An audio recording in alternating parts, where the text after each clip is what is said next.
Welcome to Story Lab. This week, we're talking about faith, while we take a global look at what it means to encourage each other. Skylar! Skylar, have you seen my map?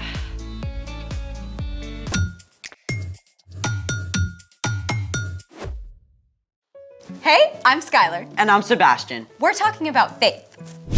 which is trusting what you can't see because what you can see. I know something awesome that you can see. What's that? Your family and friends around you on Sunday morning or wherever and whenever you do church. What am I supposed to trust because of that? That church is way bigger than where you happen to meet. In fact, church shows up in all kinds of ways across the entire globe. Have you ever visited a different church in another country? Actually, I have. I visited the Notre Dame in Paris, but I also know someone who grew up in a different place. Venezuela. Hold on. Venezuela, top of South America. So, who's your Venezuelan friend? His name is Italo, and we get to talk to him right now. Way cool. Hi, Italo. Thanks so much for talking with us. Hey guys, thank you for having me. So, you've been part of or visited churches in a lot of different places, right? Yeah, that's right. Well, first I grew up in Venezuela, where I served on the kids and student side. That church grew for nearly 5,000 people while I was there. Then I moved to Costa Rica to work there with a smaller church. And then I have been thankful to be on training with other different churches in Mexico, Puerto Rico, Panama too. Hold it, let's see all of those on a map. Wow. What were some of these different churches like? Well, in Costa Rica, I did a missionary training and I visited churches in the jungle to help with the construction there. Some of them, they were really remote, like they didn't have running water, electricity at all time. It was different. Wow, that's really hard. Yeah, it's a little bit hard for them, but even the people in the villages, they don't have anything. They're really joyful. They see them to worship God is like nothing I have seen in other place. The people there were completely committed to loving God and to serve others. What are some of the ways you've seen God work in the churches you visited? Yeah, one thing I love is that a lot of these churches really value the personal relationship.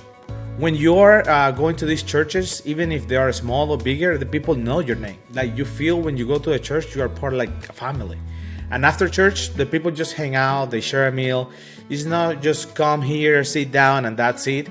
So it's just great. So great. What are some of the ways you've seen Jesus followers encourage each other?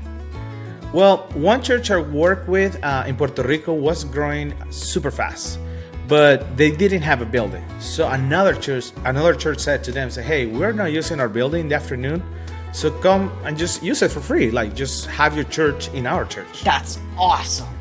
Yeah, and in Costa Rica, the church I was working with, they had a partnership with this place called the Hope Center. And they are, because they still are there in a really bad area of the city. And some people of the church were challenging each other to help there. And now they give meals every day for more than 300 kids. And that's a lot. That's for some of those kids, that's the only meal they even have in that entire day. Is there a way you personally experienced encouragement from the church?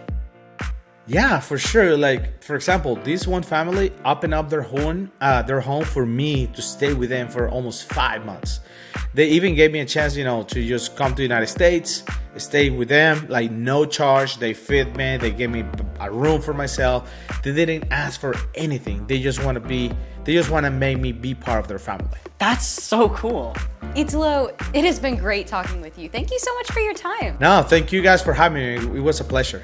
See ya. Bye. I love hearing these stories. It makes me want to travel and see what God's doing all over the world. Speaking of which, it's time for... The story before the story. Today, we're in the book of Hebrews, a letter written to early believers in Jesus. But before Hebrews, way back in the very beginning, out of a deep, deep love, God made an amazing world. But when people turned away from God, the world was broken. God made a plan to draw people back into relationship. So, at the right time, God sent Jesus, God's very own son, to live among us. Jesus gave up his life and was killed. But on the third day, he rose to life. After Jesus returned to heaven, the early church grew quickly. But some believers became confused or distracted and started to forget their faith in Jesus. Which is where our story starts. Take it away.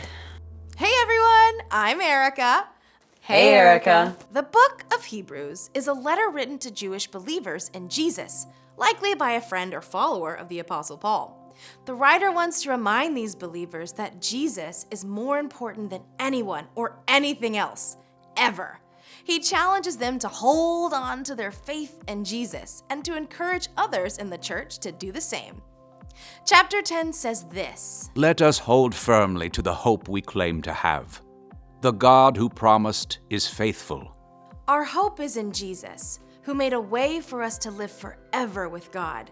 But like the Hebrew believers, it is so easy to get distracted from that hope. We hear constant messages telling us that hope is found in buying more stuff, in doing more activities, in zoning out from our problems. So in the midst of all this, how do we stay focused on our true hope? Hebrews continues. Let us consider how we can stir up one another to love. Let us help one another to do good works. One way to hold on to our hope in Jesus is by acting on it.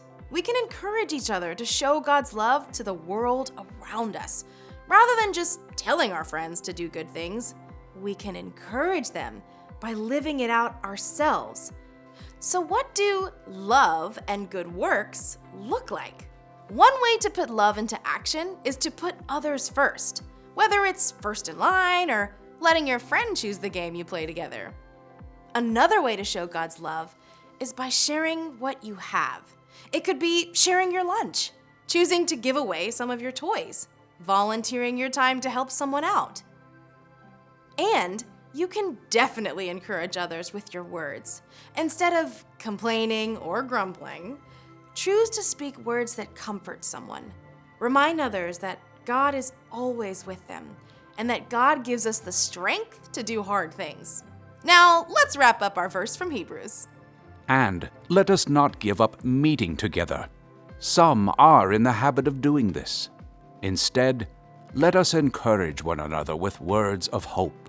Let us do this even more as you see Christ's return approaching. Let's be real.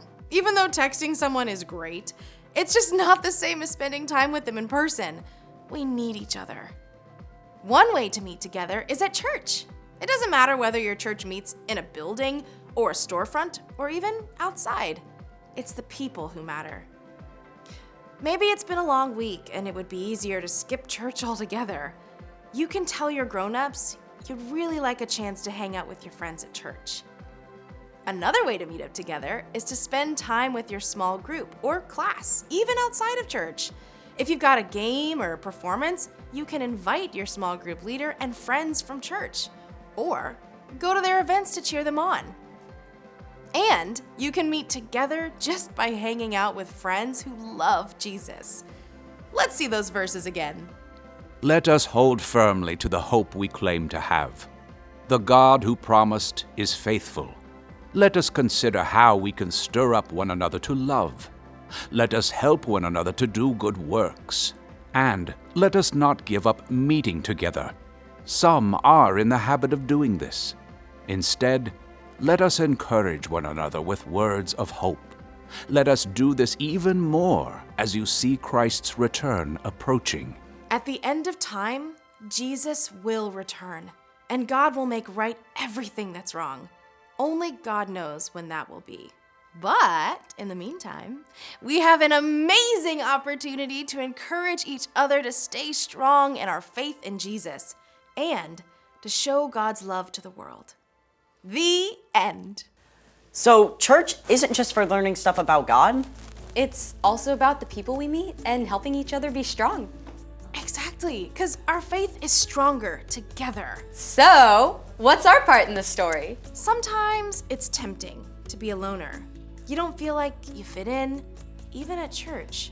Or you've got sports on Sunday and it's hard to keep up with your church friends. Or it seems like none of your close friends care about following Jesus. Don't give up. Ask God to help you find at least a few friends who love Jesus and can encourage you. And if you feel like you're an outsider at your church, you're probably not the only one. See what happens if you start up a conversation with someone new in your small group. Or invite kids from your church to your birthday party. No matter what, you can choose to live out God's love. And encourage those around you to do the same. I think you got it. See you next time. Bye, Erica. So here's the thing. Our faith is stronger together. Hey, what just happened? I think the power's out. I got an idea. I've got another idea. That's amazing. Thanks for joining us in the Story Lab. See you next time. No, I think we need more candles.